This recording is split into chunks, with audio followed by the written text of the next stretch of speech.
Hello viewers, I doctor SBK Lal welcome you all in my YouTube channel. मेरे YouTube channel में आपका बहुत बहुत स्वागत है।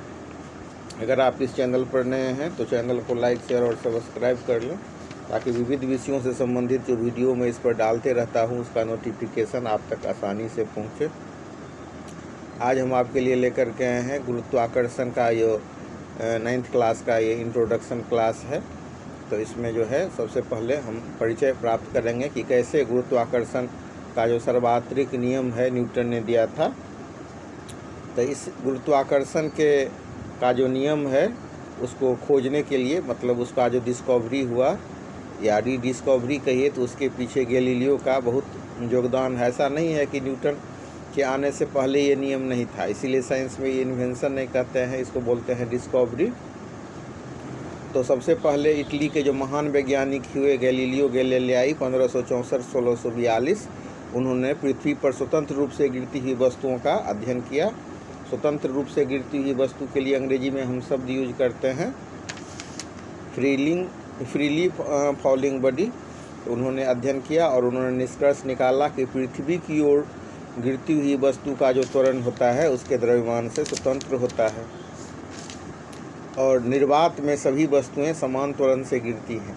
किसी माध्यम के प्रतिरोध के अनुपस्थिति में वस्तुओं के गिरने को हम मुक्त पतन कहते हैं।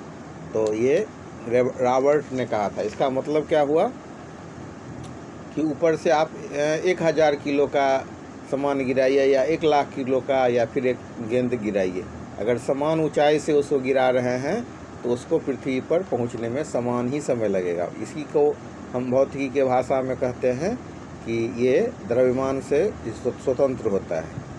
कोई जो पृथ्वी पर जो गिरती हुई वस्तु है उसका त्वरण उसके द्रव्यमान से स्वतंत्र होता है। तो वैज्ञानिकों ने देखा कि भाई अगर गेंद को और हम एक ठो पंख को एक समान ऊंचाई से गिराते हैं तो गेंद तो पहले गिर जाता है, लेकिन पंख को थोड़ा सा ज़्यादा टाइम लगता है।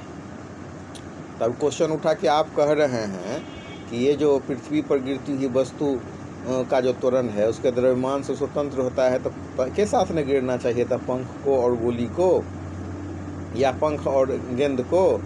तो इसका जवाब दिया था रॉबर्ट बॉयल ने। उन्होंने क्या किया कि नया उस समय में आविष्कार हुआ था वायु चूसक पंप का, वैक्यूम पंप का।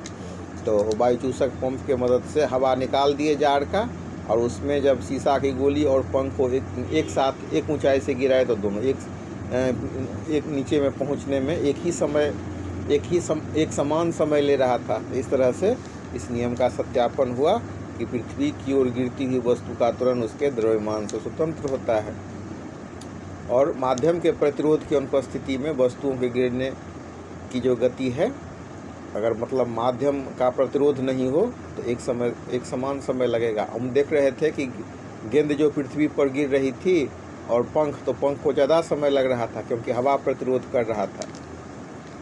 इसके बाद हम लोग जानेंगे कि acceleration due to gravity, Hindi में इसके लिए है गुरुत्वीय त्वरण।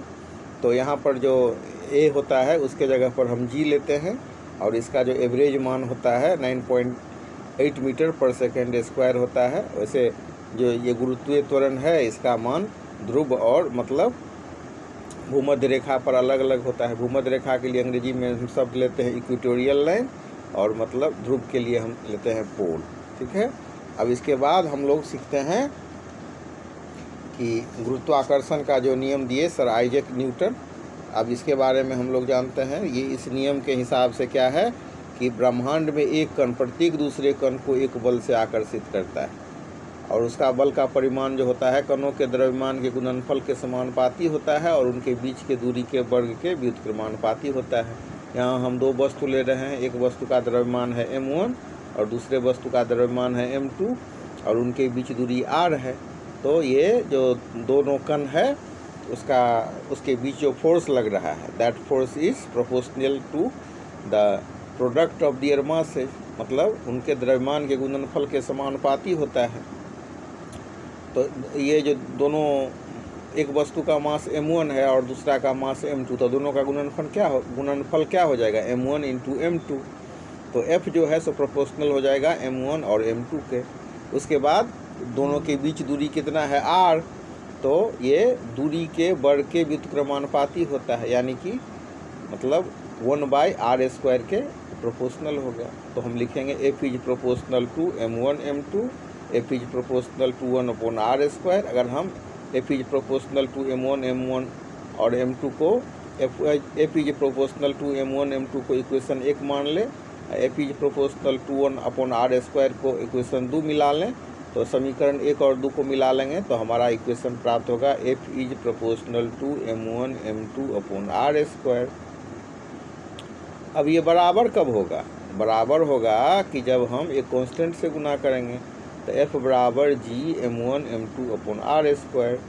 तो यहाँ पर G जो है उसको हम बोलते हैं गुरुत्वाकर्षण नियतांक, जिसको हम कहते हैं यूनिवर्सल ग्रेविटेशनल कांस्टेंट। इसका वैल्यू क्या होता है G का? तो F/r²/m1 × m2, और इसका SI मात्रक होता है न्यूटन मीटर स्क्वायर पर किलोग्राम स्क्वायर।